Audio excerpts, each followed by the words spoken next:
speaker was suggested by past President Vicky Voila, and I jumped on it with the Speakers Committee because he also happens to be a relatively new neighbor down the street, moved in about a year ago, and he's a Air Force veteran. He was with the Nuclear, Biological, Chemical Division for U.S. Air Force. He's a former SWAT officer in the Guam Police Department. And he established his own gun safety and training company about 6 years ago. And he is also currently the safety administrator for the Guam International Airport Authority. So a lot of safety, and I definitely hope that my property insurance is going to go down significantly next year, Dave Silva, because obviously you're in good hands in our street now. If I can introduce AJ Anthony Kanata, Guam Lock and Quidachay, sorry. Thank you. I know it's AJ. Joining today will also be my partner, Mr. Pil Yoon.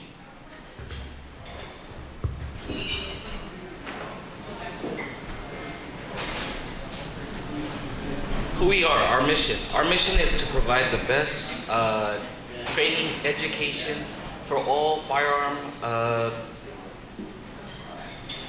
for the firearm community on Guam. Our core values is responsibility. We're responsible firearms owners, users, educational. With our background, we feel very confident to provide the best training in firearms, especially for concealed carry. Because whenever you're carrying a firearm, it takes a great responsibility. Law-abiding.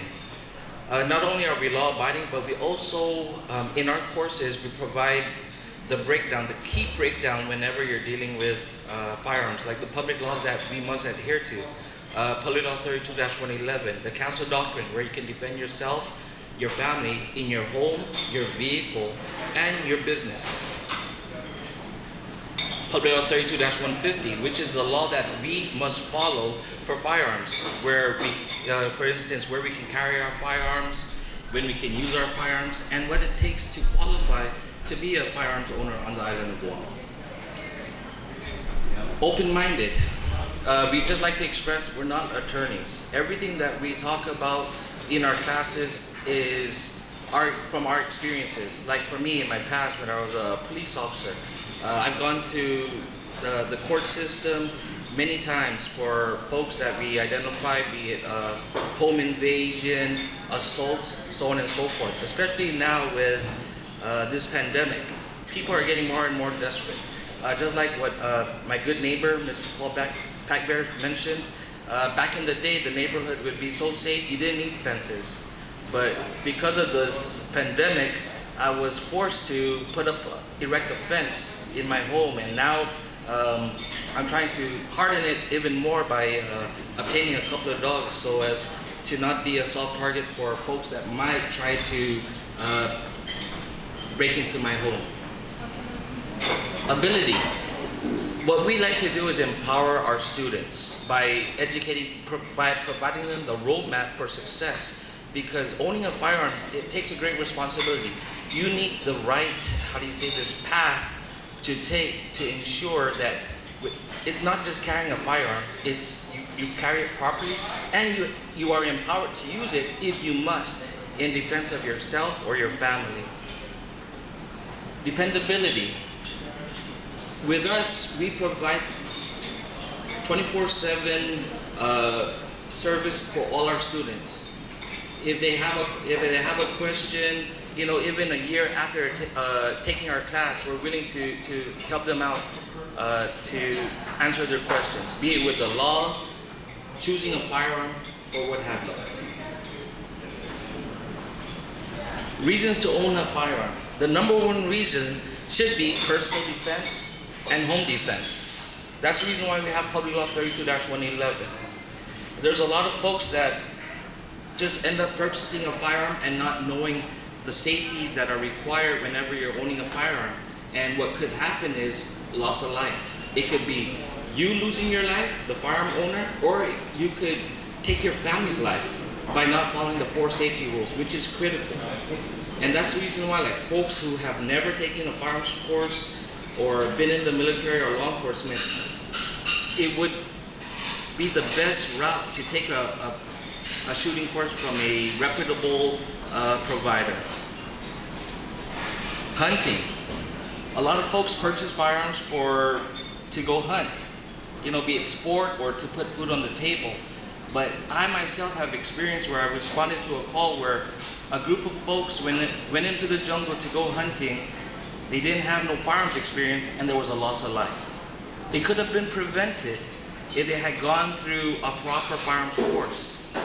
And it's terrible whenever, especially with folks that own firearms today, that don't understand the firearm and are just scared to carry it or even, take it out of the safe. Recreational activities and sports. A lot of folks go to the range to shoot, and especially now with the ammunition crises, what we recommend is train for purpose. Because 10 out of 10 of the folks that attend our course are there to defend themselves and their family. So with that said, now instead of going to the range and shooting for no purpose, now you shoot for purpose. Shoot at ranges from 7-yard lines to the 2-yard line. And the reason why, in reality, that's where you're going to encounter a threat where you could lose your life. And if you're not exposed to that type of shooting, it's pointless to carry a firearm, because the number one thing is if the threat was able to take your firearm away from you, just imagine the multiplier now on where they're going to take away innocent people's lives. Collecting as a hobby. But now, for those who attend our courses, I can see in the room that there's quite a few folks that have taken the Guam Lock and Load course. And I thank you for supporting the business, and thank you for moving in the right direction with firearm ownership. But now, instead of just purchasing a firearm, do your research. Make sure that that firearm is fit for purpose. Because there's a lot of times that people purchase hand cannons, where in reality, all you need is a .22 LR to defend yourself and your family. That's all you need, because 10 out of 10, the criminals don't really have any intention to take your life. But if they do, at least you're able to engage that threat and live. Because, like we always hear it time and time again for active shooter: run, hide, and fight. What's going to happen if you do everything that you were taught in the active shooter training? You run, you hide, but when it comes time to fight, you're unable, and especially if you're with your family, how are you going to feel if you're in that closet and the threat is trying to break down that door and you have no means to defend them? And I hate to tell you this, the island, what we see in the mainland, all of those negative, all of that negative news is going to come to Guam soon. We're seeing it already in the news. Home invasions, assaults. Now, I think 2 weeks ago they were stealing from the mailboxes.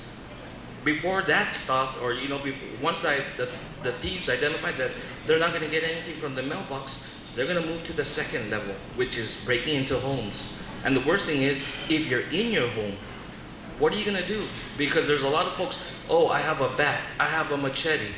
Against 10 thieves, against 10 bad people? And it's just getting worse. Exercising of a constitutional right is a Second Amendment. This is our right to bear arms, to defend ourselves and our family, period. I tell you, it's so critical, and I'll be honest with you, like for me, I feel at peace whenever I'm at home. Because not only do I lock all the doors, I lock my fence, but I have a firearm at the ready, just in case a bad person tries to enter and do bad things to me or my family. 6 firearm safety rules. These rules are imperative to follow. There's actually 4, but we've added 2, especially for concealed carry holders. The reason why is, like I said, it's a great responsibility. That's the reason why you have to forecast what you can do within the week. If there's alcohol involved, don't carry your firearm. Because not only was I a police officer, I also used to work at the Department of Corrections. I was a correctional officer.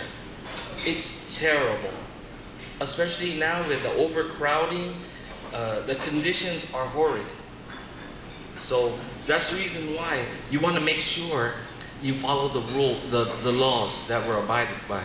And not only that, identify your firearm that you're going to use and shoot it. More trigger time equals more proficiency. So number one, treat all firearms though they're loaded. That is the number one rule. If you follow that number one rule, you'll never have to worry about a negligent discharge. That's a guarantee. Because a lot of times whenever someone shoots themselves or shoots an innocent person, it's because they're thinking that the firearm is unloaded. Whenever you're dealing with a firearm, you always have to go back to basics and go back to the number one rule. Treat all firearms though they're loaded.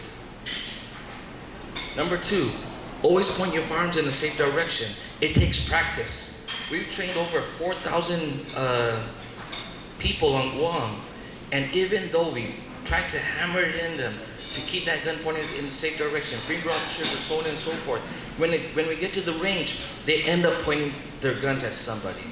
And it takes practice, you know what I mean? Finger off the trigger, don't point your gun at any, double check if it's unsafe, drop the mag or remove source of ammunition, no mag, no bullet, both physically and visually, and if you just keep running through that in your brain, it's going to become like second nature. Keep your finger off the trigger until you're ready to shoot. That is so critical, especially for a semi-automatic rifle, pistol, what have you, because there's a lot of times where folks just keep leaving their finger on the trigger, especially if they're, let's say this, a new firearm owner and they hear something terrible downstairs or upstairs or what have you, they draw their firearm and they go out to investigate with the finger on the trigger. What happens if it's a family member, your spouse, your child, another person living in your home, and you get startled and that gun is pointed in the direction of that person, that life, and they pull the trigger? That's the reason why it's so critical to train with your firearm. Identify the 6 safety rules, and you'll be confident to carry that firearm. My wife, she went to the first class. Michelle Quidachay, you probably all know her. She works at APL. She was able to obtain her concealed firearms ID, but she does not carry her firearm because she doesn't apply herself. She doesn't know the laws. I purchased a gun, she doesn't go to the range to shoot it. She doesn't walk around the home to identify, because I'll be honest, in our home is our castle. We should have the benefit over the threat with low light situations. And that's the reason why she doesn't apply herself. I do not allow her to carry a gun. Avoid both alcohol and drugs when handling a firearm. When we talk about drugs, it could be prescription drugs. When we talk about alcohol, even there's some folks that say, oh, because I'll be honest, I've arrested a lot of folks under the influence, and they always say, oh, officer, I only had 1 beer, but the BAC reading and they can't pass the field sobriety test, they get arrested. But it's even worse if they have a firearm, especially us being humans. You know, road rage. I think there was something out there going through social media where there was a person hitting another vehicle with his vehicle. What about if there was a firearm in that vehicle? See what I'm trying to say? But not only that, when you refer to public laws, are you able to defend yourself in your vehicle? That's the reason why it's so critical to take a good course. Identify your target and what's beyond it. It's so critical. It's like, let's say this, there's a threat in front of me, coming at me with a knife or a machete, but then right now in this space, there's life. Do I engage or do I not engage? Remember, at the end of the day, whenever you use your firearm, you're responsible. Every bullet that leaves your gun, you're gonna be accounted for, period. And that's the reason why. Are you able to redirect? Are you able to negotiate the threat down from attacking you or trying to take your life? And that's why what I like to do with my family is we do tabletop exercises. What about if we're in the mall and there's an active shooter? What do we do? Or what if we're at home and we're at different locations of the home? What do we do? And then we actually do an exercise. That puts us at peace, knowing that we're at the ready. We'll never be 100% ready, but we're trying to be ready. And that's what you can do. Store firearms and ammunition safely. That's the reason why we purchase safes. That's the reason why we have trigger locks. That's the reason why we secure our homes to the best of our ability, is because not only are we going to protect our firearm, but also our ammunition. There's a lot of folks that say, oh no, the ammunition is not dangerous. But in reality, what if the thief that broke into your neighbor's home was able to obtain a firearm, gets to your home, and completes the puzzle? You see what I'm trying to say? Now from just a weapon, it becomes a firearm. And that's why it's so critical that you secure everything, from your firearms to your ammunition. Public law, just like I was talking about, Public Law 32-111, which is the castle doctrine, where you can defend yourself in your home, your vehicle, and your place of business. What we always recommend to all our students is to print out that public law. It's so critical to know your rights, because there's a lot of students that we get calls from that are, how do you say this, being detained by law enforcement, and they're explaining to them that they have a firearm, they have the proper registration for that firearm, and they have that firearms ID that reflects that they can carry a concealed firearm. But a lot of folks are scared. You shouldn't be. If you know the law, you keep a copy on your phone, electronic copy on your phone, a copy in your office, a copy in your vehicle, you're empowered. So if you get pulled over for a traffic infraction, you must inform that law enforcement officer that you do have a firearm in the vehicle, but it's legal. But at the same token, with Public Law 32-111, for folks that don't know the law, we'll never use that, we'll never draw that firearm, because there's something called defensive display and defending yourself and your family. Defensive display sometimes is needed. If, let's say this, if I'm in the neighborhood and there's a bunch of bad people looting or doing bad things, and I don't want them to threaten my home or my family, I'll stand in front of my home with a firearm and say, don't come here. And don't go to Paul's house either. But it's so critical that you know what you can and can't do. And it's more detailed. I apologize. This is just skimming the surface with this presentation. Usually our courses take 4 hours to complete. But at the end of the day, all of our participants are thankful that they took our course. Not only do we have business owners that take our course, we've had the pleasure of having a judge take our course, attorneys, and doctors. So that makes us feel good, and it tells us that we're doing something right. Public Law 32-150. This is a new amendment to the firearms laws, because the existing was just where you can carry your gun, who qualifies to carry a gun on Guam. But now with this 32-150, now it's specific for concealed carry. Because back in the day, the only folks that could carry concealed were business owners, government officials, or police officers. Other folks were left in the wind. They'd have to call 911, and hopefully law enforcement will get there in time to save them. But now, thankfully, with this public law, we can start defending ourselves and our family until the cavalry arrives. So that concludes this short presentation. Does anybody have any questions?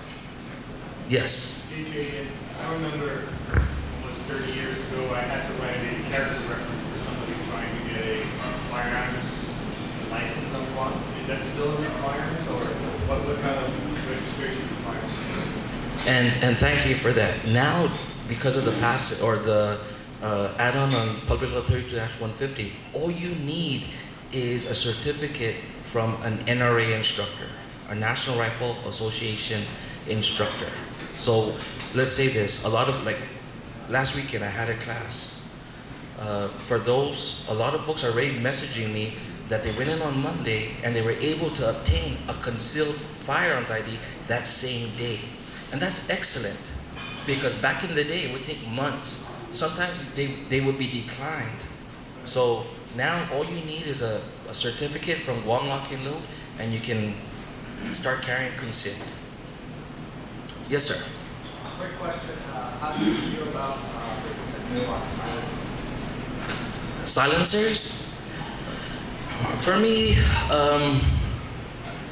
I'm open to it, of course, but at the same token, I'm just thankful that we have Public Law 32-150 where I can carry a firearm. Because at the same token, that's the reason why, like, for training and preparation, you know, readiness through preparation. I have electronic earmuffs at the ready, in my vehicle, in my home, in my office. Yes, silencers are wonderful, but if it's passed or not passed, I'm ready. I'm ready to defend myself and my family. Thank you. Any other questions? Yes, sir. They're starting to produce pellet guns, enormously powerful. Now, do those have to be licensed in the same way that a gun does? No, sir. There's no regulations for air-powered firearms. And thank you for that, because firearms, it depends on the energy. Like with the gun that I'm carrying, it's gunpowder. Whenever you're doing airsoft or pellet guns that, like in the Olympics, how they have those high-powered rifles, that can take a life, definitely. But they're not required to be licensed. Not under the ATF, Alcohol, Tobacco, and Firearms. Does that answer your question, sir? Sure. So you mentioned the Catholic doctrine, which is, my understanding, is primarily protecting yourself, your family, and your home. But let's say it's the mall, and violence occurs, gunman comes in, we've seen this in the States, and I'm legally carrying a gun owner. What is the rule of engagement? If I'm not under necessarily danger, but others are, what does the law allow Good Samaritan to do? Okay, what I like to talk about is AOJP. Ability, opportunity, jeopardy, preclusion. Ability, opportunity, jeopardy, preclusion. And that falls onto the firearms owner, the concealed carry holder with ability. Does the threat have the ability to take your life? Not scratch you, not give you a bruise from a strike, but take your life. Ability, right? And what do you think an example of is ability?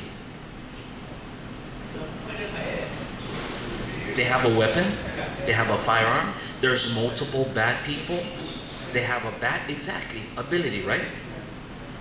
Now we move to, opportunity. Opportunity means striking distance. Are they within striking distance that they can take your life? You know, I'm always gonna say, you're gonna defend yourself and your family, period. So opportunity, like from here to that podium, is that within striking distance and they have a knife? Definitely. What about from here to the Voltage building? Is there opportunity? It's less, because I can still lock the doors, call 911, secure in place. But let's switch it. With a knife, bat, or whatever, yes, that you have, there's no opportunity. But what if they have a firearm? You see? And that's why you always have to think. You always have to think. Not everything's cut and dry. Not everything's cut and dry. If the person's 100 yards and they have an AR-15, it's different. Versus 100 yards and they have a machete. You see what I'm trying to say? Exactly. Exactly. Yes, sir. The license in Virginia and Idaho, those two states, they say, would be recognized by almost, they say about 90% of the states recognize those license and character. Is there anything like that in Guam here where someone's like to have a license in the States, bring them in here and be using it here? Thank you for that question. No, sir.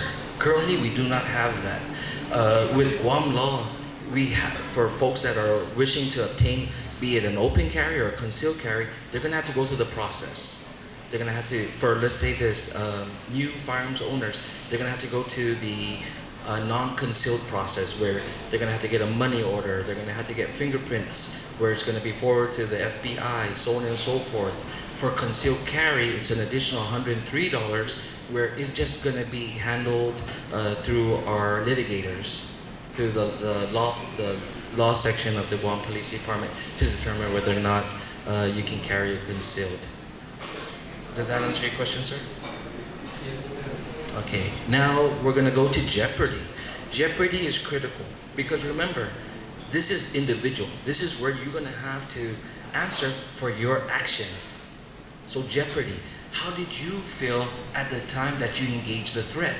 Did you feel that attack, you're going to get killed, you're going to lose your life? You see what I'm trying to say? Jeopardy.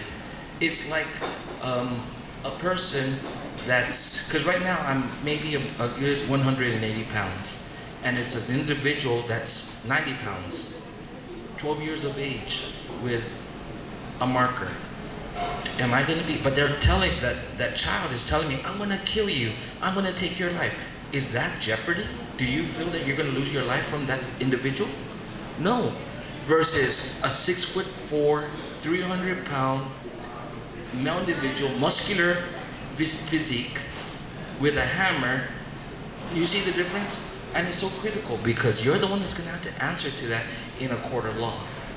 Like I said, we're not attorneys, but we like to try and give you a roadmap for success. So jeopardy, you're the one that's going to have to answer to that. And that falls into your question. Are you going to be the Good Samaritan? My answer is, it's up to you. But for me, my number one reason I'm carrying my firearm is to defend myself and my family, period.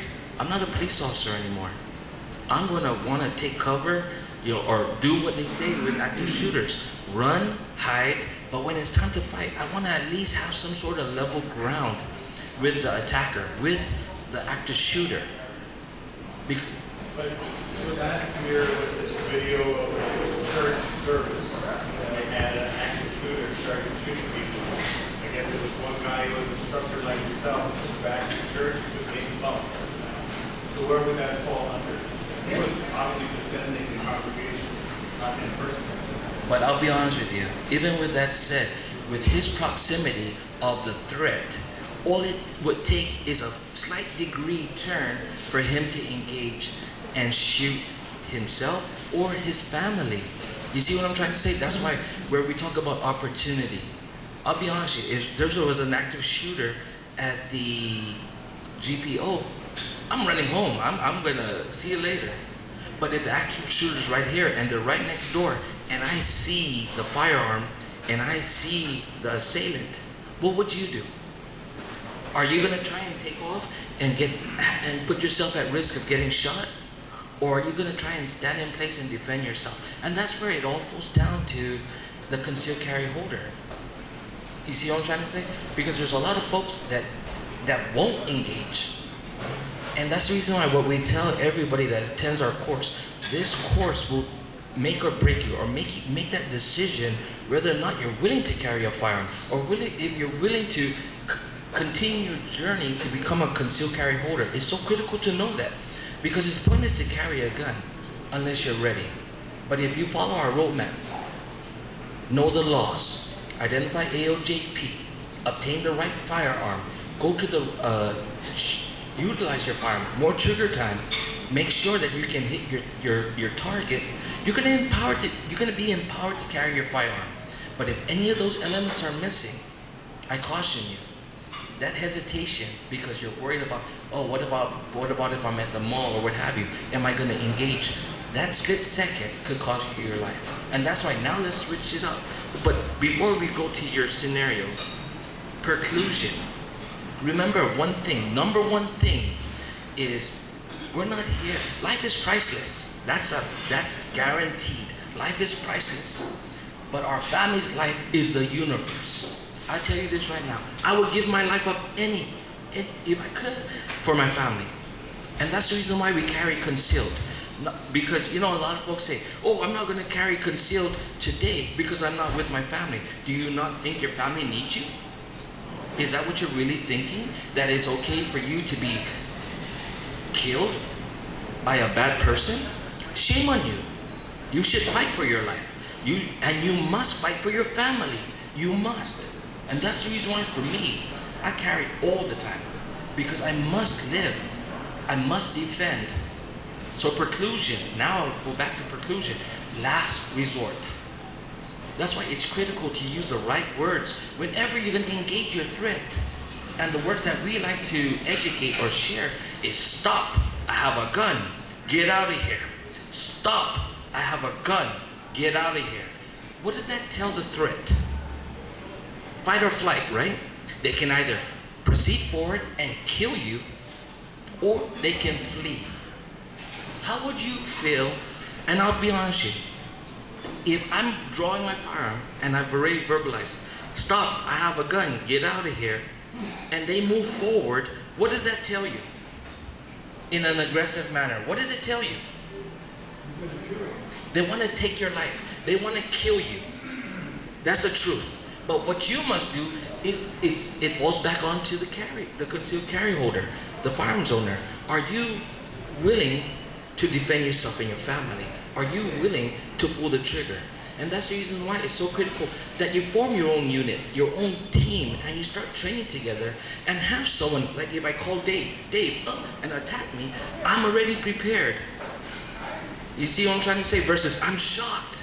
Oh, I don't know what I'm going to do. Because you're panicked. We're human, of course. But if you train, it becomes second nature, and you can defend yourself and your family, which is so critical. So now let's go back to your scenario. You're at the mall with your family? Yeah. Okay, you just got through watching a movie, Old Dark 30. You're walking out in the parking lot. Your vehicle is 5,000 yards away from you, right? You have a concealed firearm, correct? You've gone to a proper training. Now let's use AOJP, all right? Ability. 10 male individuals intoxicated, carrying bats, knives, chains, what have you, right? Ability, right? Now let's go to opportunity. They're 10 yards away from you, right? Now they're saying, oh, they look good. I want to take this person and do bad things to them. I want your money. I want your life, right? Now jeopardy. What's running through your brain right now? Shoot my pants first. Better take out the firearm. What are you feeling? And let me tell you something. Everything you say can and will be used against you in a court of law.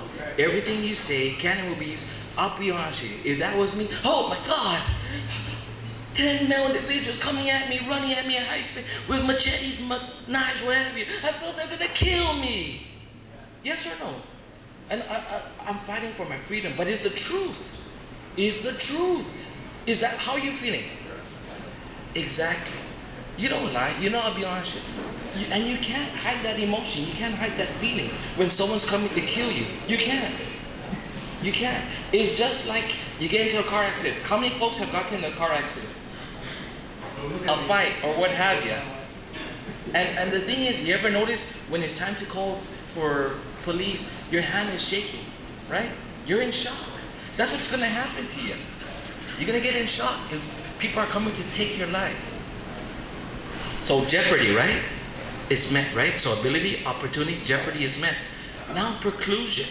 You can either defensive display, and I'll be honest with you, situational awareness is critical. Situational awareness is critical. Before I leave that mall, I'm scanning for threats. If I walk to the door and I see 10 bad people drinking alcohol or whatever, reverse, go back, call more security, call police. If I don't have to engage a bad person or bad people, why would I do that? That's why situational awareness is so critical.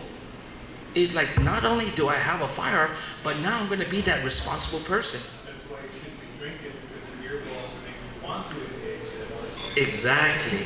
And you hit the nail on the head. I'll be honest with you. It's so critical to know those elements, right? At that moment, you felt that they were going to kill you. You felt that they were going to do bad things to your family. Yes or no? Yes. Preclusion, you draw your firearm. And that's the reason why defensive display is so critical. I'm not presenting. I'm not at the ready, but I'm at the defensive display. Stop! I have a gun. Get out of here. But you will be the person to determine whether or not you're going to be at the ready. You have the low ready, the ready, and defensive display. You, at the end of the day, because for me, I'm comfortable to do defensive display because I'm fast, but I train, I apply myself to be the best. Anybody can. It doesn't matter background, it doesn't matter law enforcement, military, or whatever. It matters you, how much you want to apply to defend yourself and your family. That's the reason why we tell everybody in our class, this is not a regular class. If we identify that you're on your phone, you're sleeping, or you're inattentive, get out. And that's period. Get out. Because we're not going to write anything. I'm never going to sign that certificate with my background. Never. Another person that signs a certificate other than Pill is Captain Paul Sayama. He's also a partner with Guam Lock and Load. He's in charge of all special units for the Guam Police Department. We're never going to sign that certificate. And the crazy thing is, just to get that caliber of instructors to teach civilians is unbelievable. Usually we only train law enforcement, military, but we've opened the doors and we want to prepare people, especially for our community, to defend themselves and their family the right way. And not an instructor that's just going to read a slide. It's terrible. So the preclusion, you've already done the defensive display or at the ready. You're the one that's going to be answerable for your action, right? And by the verbalization, stop, I have a gun, get out of here. Guess what else you're building? Witnesses, peace of mind. I want to know, I gave that threat every chance I could to live. But when I engage, my intention is to stop the threat. And why, for you, in that scenario, why do you want to stop the threat? I get hurt. You want your load? Jeopardy. You're going to lose your life from that attack, right? You want to defend yourself and your family, period. That's all we're looking for. We're not looking to be, and I hate to tell you this, with that shooting in the church, that person was basically also defending himself and his family, because it's as easy as spraying that gun all over the place.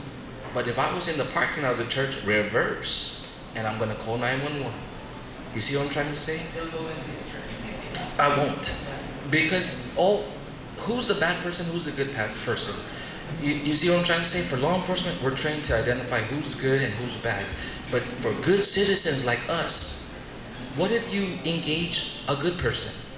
Are you willing to take that responsibility? But does that answer your question?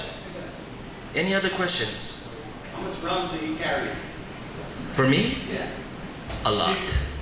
A lot. And I'll be honest with you, I do carry a lot of ammunition. I myself learned from history. What happened at Waco, Texas, really opened my eyes. And I'll be honest with you, it really affected my life, that I actually flew out to Texas and I drove all the way to Waco, Texas, because that's where the shooting occurred.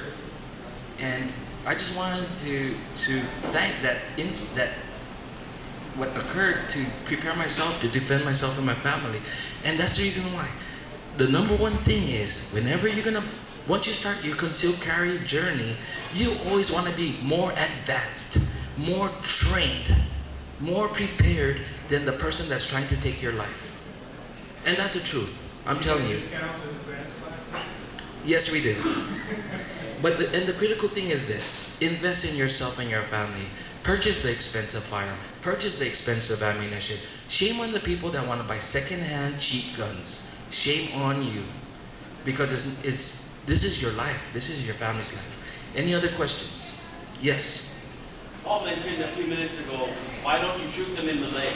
So, in your experience, I mean, we've done this in training. Yes. In your experience, when the stuff hits the fan, and your heart is beating 200 beats per minute, how hard is it to get on target and shoot somebody in the leg? And you hit the nail on the head. Thank you for that. It's so critical because look at this. Look at the target. This leg or this chest, you know, it sounds terrible. I'm gonna be honest with you, it sounds terrible. But in reality, why are you pointing your firearm? Because someone's trying to kill you and your family, yes or no? If the chance of you missing and that threat continuing on in his path to take your life, are you willing to do that? Are you willing to carry that burden on your shoulders that if you fail, you will lose your life, but also your family? You see what I'm trying to say? Another thing is this: if they're under the influence of a narcotic and they're super people, and they come at you, and even if you were to hit them on the shoulder or whatever, they're not gonna stop. And we've seen that time and time again. Whenever you, and that's the reason why it's so critical for everybody to understand. When you're gonna carry a firearm, you have to understand that you're carrying that firearm to stop the threat, yes or no? The threat from killing you and your family. That's the only way you have to put it. Put it in your brain. I'm carrying this firearm to defend myself and my family, period. Not anybody else. I'm sorry. A lot of the students say, oh, you have a firearm, why don't you go save lives? No, I'm only gonna take care of myself and my family. But Dave, if you see me in jeopardy, please help me. Because Dave's my friend. And don't shoot him. But any other questions? Yes. How about the shooting range earlier in SCS? Sometimes we're going from 20 to night, so or in those areas. Yes. So tell me more about the shooting ranges and what they do and the shooting, because that's not the shooting all day and all night. Okay, with that said, with the shooting ranges, for JTM, I can speak personally on JTM. With Guam Lock and Load, we are actually in partnership with them. We provide all the training for their lifetime members and students. Not only that, we've also certified all of their range safety officers. A range safety officer is identified the person at the range that ensures that nobody gets hurt or loses life. For the noise abatement, I think they're still working that out. I can't really speak much on and that's the reason why, like with what my dear friend mentioned about silencers, you know, that would be excellent for shooting ranges if we do get silencers, and they do provide silencers for the folks that want to shoot. Because I'll be honest with you, if I was in that neighborhood, I would love that silencer law to pass. I would love it, because it's a healthier environment. Yes, sir. I think for some that are just passing through, they think that there's some kind of gun battle going on because it's sporadic. Correct. It creates anxiety for some people. Yes, and what I'm very proud of with JTM is they're going out there and they're marketing themselves, letting them know that the range is now active again, and they're putting up signage, you know, informational signage for the public to know that, hey, this is not a military exercise, this is not World War III, but it's a shooting range. And I'll be honest with you, I'm kind of thankful that JTM shooting range is in place, because they put safety first. Safety is paramount in everything that they do. And it's, for me as a firearms instructor, it's refreshing to know that JTM Sportsland Shooting Range goes above and beyond to ensure the patrons are safe. Anything else, sir? No? Okay.